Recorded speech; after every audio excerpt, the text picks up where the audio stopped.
برادران اسلام، پچھلے خطبہ میں نے کہا تھا کہ اللہ اپنے بندوں کو مختلف طریقے سے آزماتا ہے، خاص طور پر اپنے نیک بندوں کو۔ اور اس سلسلے میں نے قرآن کریم کے حوالے سے ایک نبی کا واقعہ سنایا تھا، حضرت ایوب علیہ السلام کا واقعہ، کہ 18 سال تک بیمار رہے لیکن برابر اللہ سے دعا کرتے رہے۔ آخر ان کی محنت رنگ لائی، اللہ نے ان کی دعا قبول کر لی اور انہیں بیماری سے شفا دے دی، کیونکہ اللہ ہی بیماری سے شفا دینے والا ہے۔ آئیے ایک اور نبی کا واقعہ سنتے ہیں، اور وہ نبی ہیں حضرت یونس علیہ السلام۔ ان کو مچھلی نے نگل لیا تھا، کہا جاتا ہے 40 دن اور 40 رات تک وہ مچھلی کے پیٹ میں رہے۔ اللہ اکبر! اتنی بڑی مصیبت، جبکہ وہ اللہ کے نبی ہیں، اللہ کے نیک بندے ہیں، اور ہمارا عقیدہ یہ ہے کہ نبیوں سے بڑھ کر کوئی نیک ہو ہی نہیں سکتا، پھر بھی اتنی بڑی مصیبت، کیونکہ اللہ اپنے نیک بندوں کو زیادہ آزماتا ہے۔ اس لیے کبھی بھی نہ گھبرائیں، پریشان نہ ہوں کہ اللہ صرف ہم ہی کو آزما رہا ہے۔ ساری مصیبتیں ہم پر نازل ہو رہی ہیں، اتنی دعائیں کرتا ہوں پھر بھی کوئی دعا قبول نہیں ہوتی ہے۔ یاد رکھیے، مومن آدمی آزمائش کے بعد نکھر جاتا ہے، اس کا ایمان اور مضبوط ہو جاتا ہے، جبکہ منافق آدمی آزمائش کے بعد بکھر جاتا ہے۔ مومن آدمی مصیبت کے وقت شکوہ شکایت نہیں کرتا، جبکہ منافق آدمی شکوہ شکایت کرتے رہتا ہے۔ اللہ نے حضرت یونس علیہ السلام کے بارے میں اپنے مقدس کلام میں ارشاد فرمایا، وَذَنُّونِ إِذ ذَّهَبَ مُغَاضِبًا فَظَنَّ أَن لَّن نَّقْدِرَ عَلَيْهِ فَنَادَىٰ فِي الظُّلُمَاتِ أَن لَّا إِلَٰهَ إِلَّا أَنتَ سُبْحَانَكَ إِنِّي كُنتُ مِنَ الظَّالِمِينَ فَاسْتَجَبْنَا لَهُ وَنَجَّيْنَاهُ مِنَ الْغَمِّ وَكَذَٰلِكَ نُنجِي الْمُؤْمِنِينَ۔ سورۃ الانبیاء سورہ نمبر 21 آیت نمبر 87 اور 88۔ یاد کرو مچھلی والے کو۔ یہ مچھلی والے کون ہیں بھائی؟ حضرت یونس علیہ السلام۔ مچھلی نے ان کو نگل لیا تھا، اس لیے ان کا نام ہی مچھلی والا نبی پڑ گیا۔ تو اللہ نے کہا یاد کرو مچھلی والے کو، جب وہ اپنی قوم سے ناراض ہو کر غصے کی حالت میں چل دیے۔ اپنی قوم سے کیوں ناراض ہوئے؟ ایک طویل واقعہ ہے، لمبا واقعہ ہے، انشاءاللہ نبیوں کے واقعات جب بیان کروں گا اس میں ضرور بتاؤں گا۔ بہرحال اللہ نے کہا کہ جب وہ اپنی قوم سے ناراض ہو کر غصے کی حالت میں چل دیے اور خیال یہ کیا کہ ہم اس پہ قابو نہیں پا سکیں گے، تاریکیوں میں پکارا۔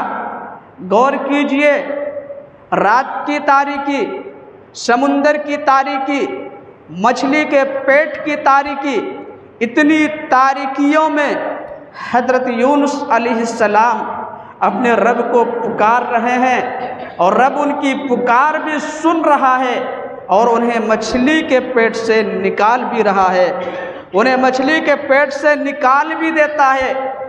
لیکن آج یہاں کے کچھ مولوی، چاہے ہندوستان کے ہو، پاکستان کے ہو، افغانستان کے ہو، بنگلہ دیش کے ہو، یہ لوگوں سے کہتے رہتے ہیں، یہ پیٹ بھرو مولوی، جیب بھرو پیر کے مصداق لوگوں سے کہتے رہتے ہیں کہ تم ڈائریکٹ اللہ کو نہیں سنا سکتے، اللہ تک پہنچنے کے لیے تمہیں کسی بابا کا وسیلہ لینا پڑے گا، تمہیں کسی ولی کا وسیلہ لینا پڑے گا، تمہیں کسی پیر و مرشد کو وسیلہ بنانا پڑے گا، تمہیں کسی فقیر کو وسیلہ بنانا پڑے گا۔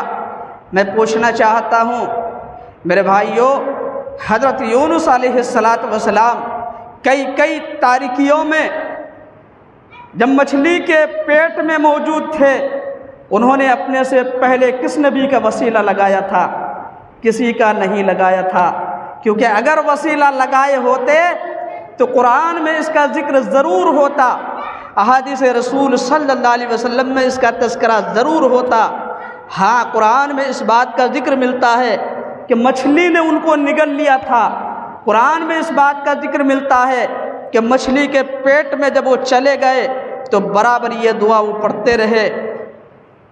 کون سی دعا؟ لا الہ الا انت سبحانک انی کنت من الظالمین۔ حضرت یونس علیہ السلام نے کہا، پروردگار میں ہی ظالم تھا جو تیری رحمت کو سمجھ نہیں سکا، میں وہاں سے نکل بھاگا۔ پروردگار تو ہی مجھے یہاں سے نکالنے والا ہے، تو ہی مجھے بچانے والا ہے، تیرے سوا مجھے کوئی نہیں بچا سکتا۔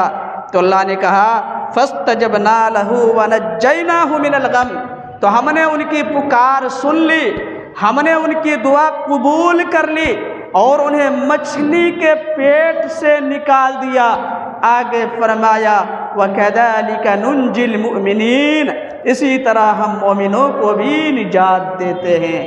یعنی کوئی مسلمان بندہ اگر تکلیف میں ہوگا، مصیبت میں ہوگا، پریشانی میں ہوگا، مجھے سچے دل سے پکارے گا تو میں اسے بھی مصیبت سے، تکلیف سے، پریشانی سے ضرور نکالوں گا۔ لیکن میرے بھائیوں یاد رکھیے، جب اللہ کو سچے دل سے آپ پکاریں گے، جب اللہ کو سچے دل سے پکاریں گے تب اللہ آپ کی پکار سنے گا۔ اسی طرح اللہ کو پکارنے کے لیے آپ کا عقیدہ صحیح ہونا چاہیے، مانگنے کا ڈھنگ آنا چاہیے، تب اللہ پکار سنے گا۔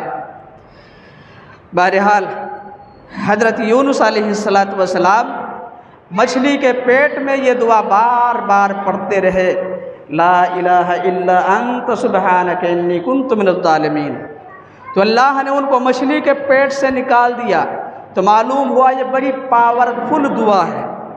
نبی صلی اللہ علیہ وسلم نے بھی اس دعا کی اہمیت بیان کرتے ہوئے فرمایا، حدیث کے اندر آیا سنن ترمذی کتاب الدعوات چیپٹر نمبر 45 حدیث نمبر 3505، اللہ کے رسول صلی اللہ علیہ وسلم نے فرمایا، دعوت ذنونی اذ دعا وهو فی بطن الحوت لا الہ الا انت سبحانک انی کنت من الظالمین فإنه لم يدع بها رجل مسلم في شيء قط الا استجاب اللہ له۔ مچھلی والے کی دعا دیکھیے، نبی صلی اللہ علیہ وسلم نے بھی ان کو مچھلی والا کہا، ان کو مچھلی نے نگل لیا تو ان کا نام ہی مچھلی والا نبی پڑ گیا۔ نبی صلی اللہ علیہ وسلم نے بھی اسی نام سے ان کو مخاطب کیا۔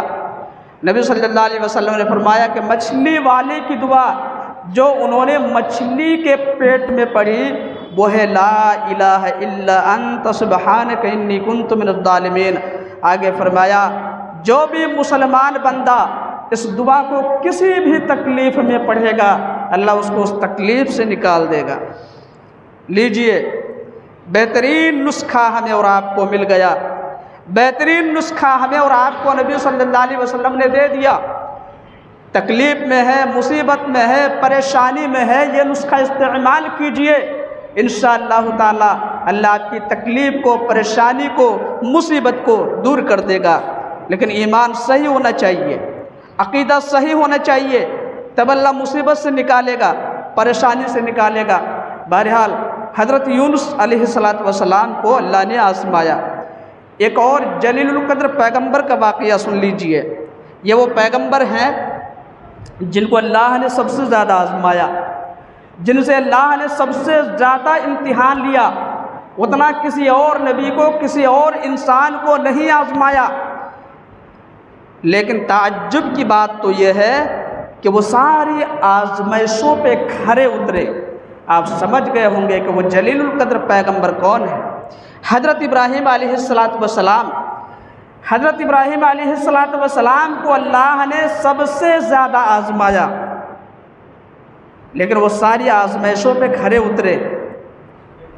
انہی آزمائشوں میں سے ایک آزمائش یہ بھی تھی کہ زندہ آگ میں ڈال دیے گئے۔ اللہ اکبر! اللہ کے نبی ہیں، اللہ کے خلیل ہیں۔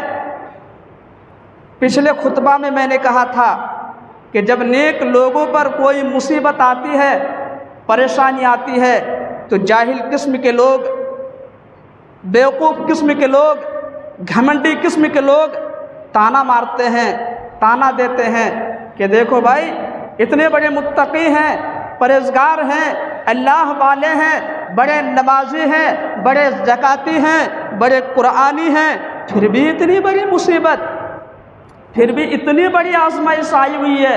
تو میں نے کہا تھا کہ اللہ اپنے بندوں کو اس لیے آزماتا ہے تاکہ دودھ کا دودھ اور پانی کا پانی الگ ہو جائے، کون اللہ کا بندہ ہے اور کون شیطان کا بندہ ہے یہ واضح ہو جائے، اس لیے اللہ اپنے بندوں کو آزماتا ہے۔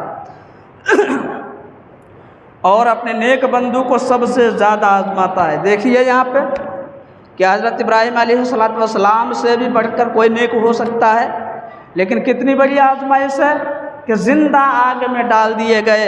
اسی واقعہ کی طرف اشارہ کرتے ہوئے شاعر نے کہا، بے خطر کود پڑا آتش نمرود میں عشق، بے خطر کود پڑا آتش نمرود میں عشق، عقل ہے محو تماشائی لب بام ابھی، یعنی عقل میں یہ بات آ ہی نہیں رہی ہے کہ کیسے آگ میں ڈال دیے گئے، جبکہ اللہ کے نبی ہیں، اللہ کے خلیل ہیں۔ اور اس سے بھی زیادہ حیرت کی بات تو یہ ہے کہ اس آگ میں ڈالے گئے جس آگ کے بارے میں بتایا جاتا ہے کہ اس آگ کا ٹمپریچر اتنا ہائی تھا، اتنا بڑھا ہوا تھا کہ اس کے کئی میل اوپر سے بھی کوئی پرندہ گزرنے کی کوشش کرتا تو اس میں جھلس کر کے گر جاتا اور لمحہ بھر میں اس کا قیمہ بن چکا ہوتا۔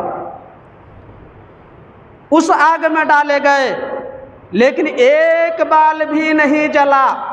حفاظت کرنے والا کون؟ اللہ۔ اسی لیے اللہ نے اسی واقعہ کی طرف اشارہ کرتے ہوئے کہا، قُلْنَا يَا نَارُ كُونِي بَرْدًا وَسَلَامًا عَلَىٰ إِبْرَاهِيمَ، سورۃ الانبیاء سورہ نمبر 31 آیت نمبر 69۔ ہم نے کہا، کس نے کہا؟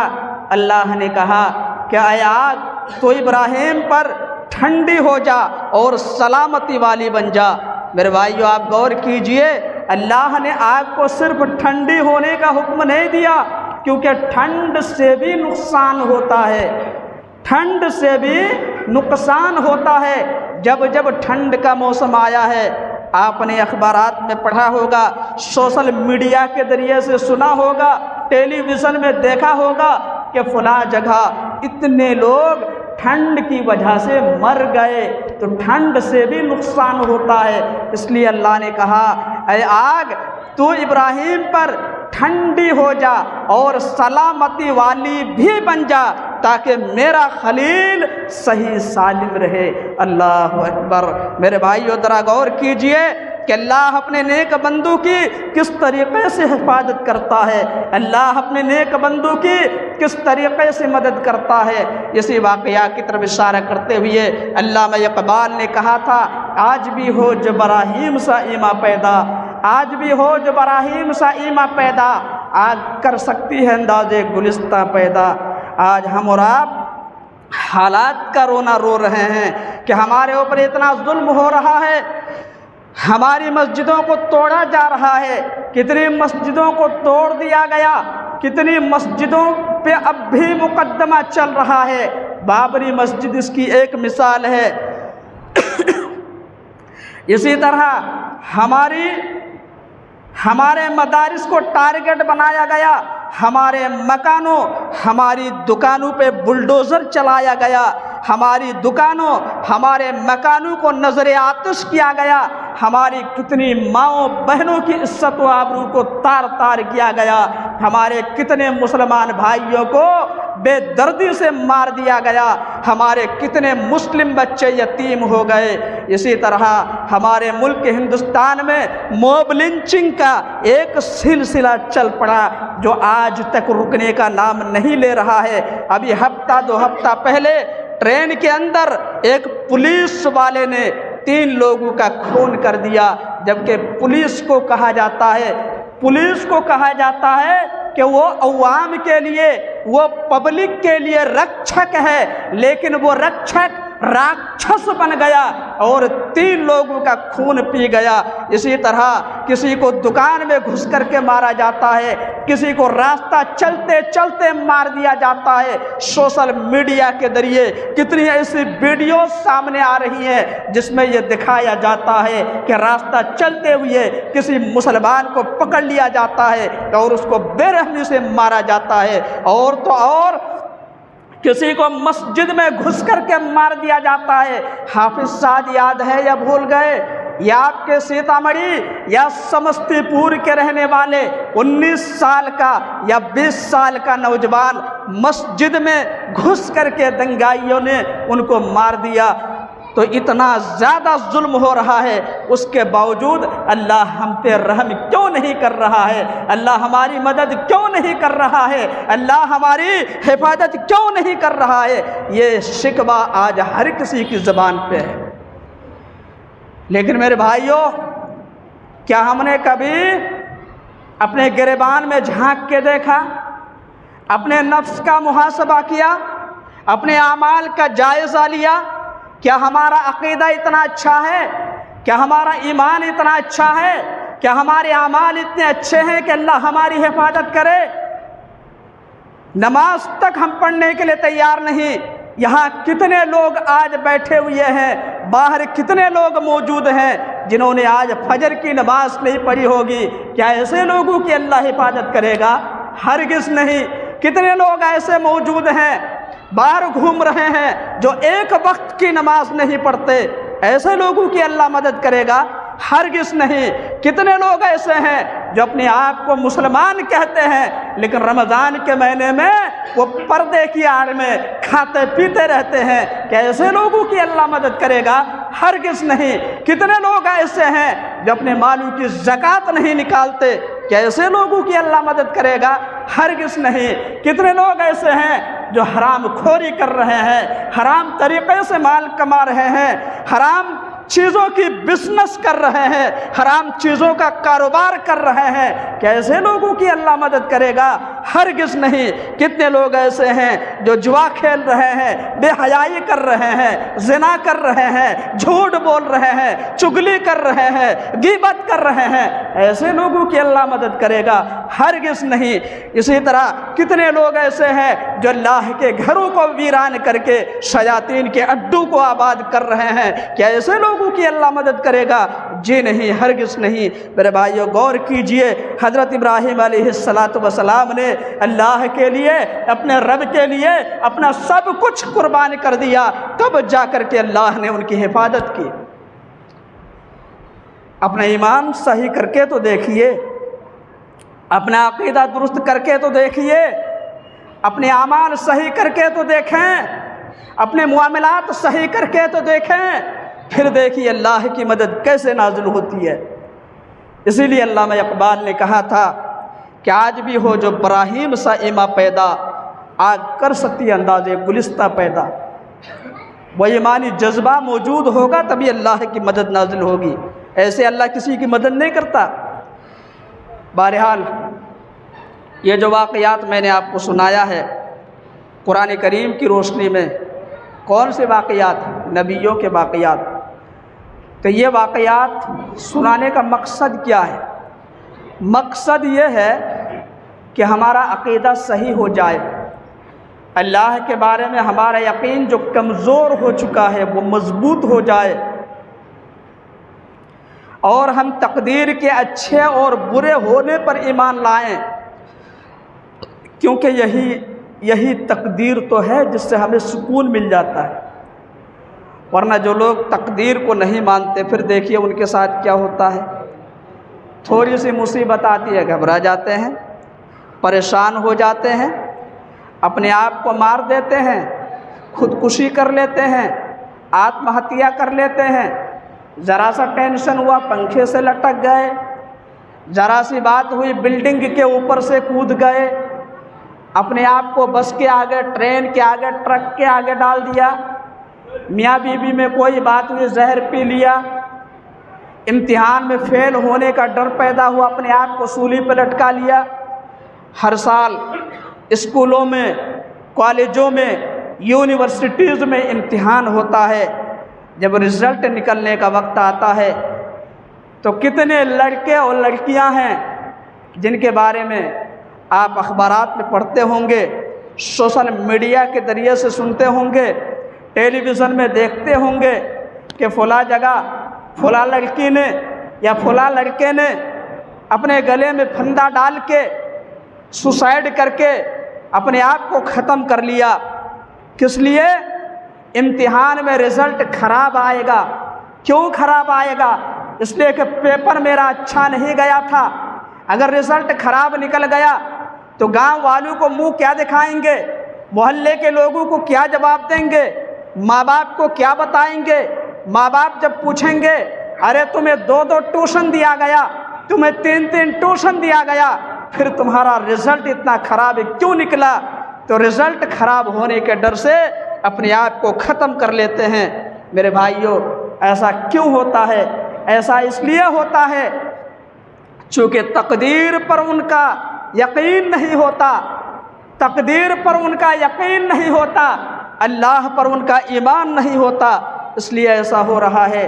لیکن الحمدللہ ثم الحمدللہ ہم مسلمان ہیں، ہمارا یہ عقیدہ ہے کہ اس دنیا میں اگر ہمارے ساتھ ناانصافی ہو رہی ہے تو کوئی بات نہیں، اگر ہماری مسجدوں کو توڑا جا رہا ہے تو کوئی بات نہیں، اگر ہماری دکانوں پہ، ہمارے مکانوں پہ بلڈوزر چلایا جا رہا ہے تو کوئی بات نہیں، اگر ہماری موب لنچنگ ہو رہی ہے تو کوئی بات نہیں، اگر ہمارے مدارس کو ٹارگٹ بنایا جا رہا ہے تو کوئی بات نہیں، اگر ہمارے نوجوانوں کو ٹارگٹ بنایا جا رہا ہے تو کوئی بات نہیں، اگر ہمیں مار دیا جا رہا ہے تو کوئی بات نہیں، اگر مسجد میں گھس کر کے ہمارا مرڈر ہو رہا ہے تو کوئی بات نہیں۔ ایک دن آئے گا جہاں اللہ کی عدالت لگی ہوگی، اس میں تمام لوگوں کی پیشی ہوگی، تمام لوگوں کی حاضری ہوگی، اس میں ایک ایک چیز کا حساب ہوگا، اس میں ہمیں اس ظلم کا بدلہ، اس ظلم کا انصاف ضرور ملے گا، ہمارے اوپر جو ظلم ہوا ہے اس کا بدلہ ہمیں ضرور ملے گا، یہ سوچ کر کے ہمیں سکون مل جاتا ہے۔ لیکن جن لوگوں کا تقدیر پہ ایمان نہیں ہوتا ان کا انجام اسی دنیا میں بھیانک بن جاتا، آخرت تو چھوڑیے، دنیا ہی کے اندر ان کا انجام اچھا نہیں ہوتا۔ آئیے ایک حدیث سن لیتے ہیں، بڑی پیاری حدیث ہے اور عقیدہ توحید سے متعلق مجھے سب سے زیادہ یہی حدیث اچھی لگی، آپ بھی سن لیجئے، آپ کو بہت اچھا لگے گا۔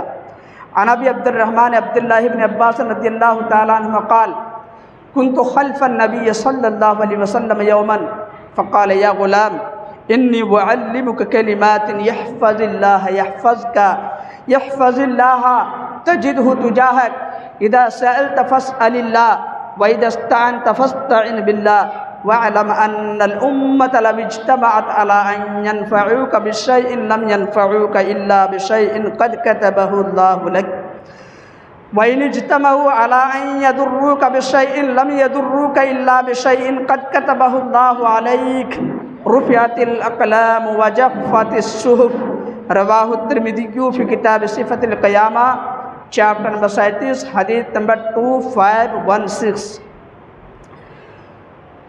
سیدنا عبداللہ بن عباس رضی اللہ تعالی عنہما بیان کرتے ہیں کہ میں ایک بچہ تھا اور ایک دن نبی صلی اللہ علیہ وسلم کے پیچھے آپ کی سواری پہ بیٹھا ہوا تھا، ہم اور آپ کہیں جا رہے تھے، یعنی سفر پہ نکلے ہوئے تھے۔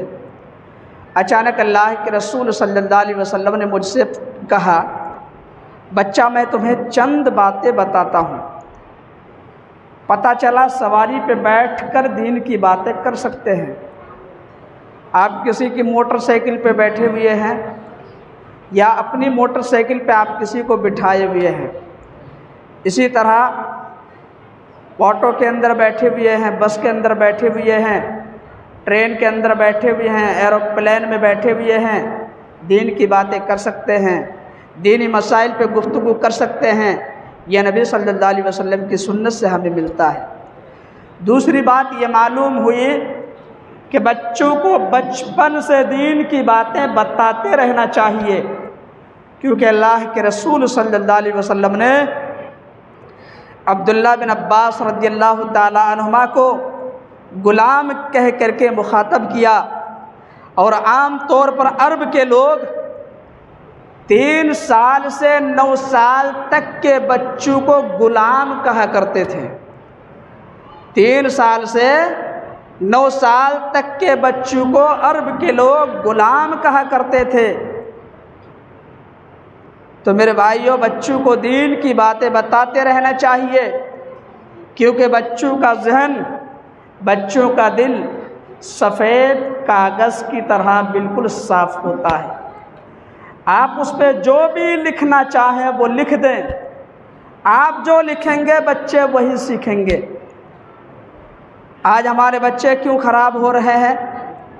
کیونکہ ہم اپنے بچوں کو دین کی باتیں نہیں بتا رہے ہیں، ادھر ادھر کی غلط باتیں سکھا رہے ہیں، بچوں کے ہاتھ میں موبائل تھما دیتے ہیں، بچوں کو عجیب و غریب قسم کی باتیں بتاتے ہیں، تو ہمارے بچے کہاں سے صحیح ہوں گے؟ یہی بچے جوان ہوتے ہیں تو ان کی عادت اور خراب ہو جاتی ہے۔